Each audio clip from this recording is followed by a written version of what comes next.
आपल्या बोटांमध्ये कितीतरी आजारांचा उपाय दडलेला आहे. चला तर मग बघूया या 5 बोटांची जादू. अंगठा. अंगठा आपल्या लंग्स म्हणजेच फुफ्फुसाला जोडलेला आहे. आपल्याला अस्वस्थ वाटल्यास किंवा श्वास घ्यायला त्रास होत असल्यास, धडधड वाढल्यास हलक्या हाताने अंगठ्याची मसाज करावी. त्यामुळे धडधड कमी होईल, मन शांत होईल. नंतर तर्जनी. तर्जनी ही आतड्यांना जोडलेली असते.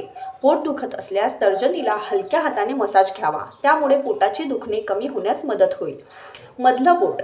चक्कर आल्यास किंवा अस्वस्थ वाटत असल्यास मधल्या बोटाची मॉलिश केल्याने आराम मिळतो. नंतर येते अनामिका. अनामिका हे थेट हृदयाशी तसेच मनाशी जोडलेले असते. मन अशांत असेल आणि तुम्हाला मनःशांती हवी असेल तर अनामिकेला हलकासा मसाज घ्या आणि हळूहळू हे बोट ओढा. त्यामुळे तुमचे मन प्रसन्न होऊन मूड फ्रेश होईल आणि पॉझिटिव्हिटी वाढेल.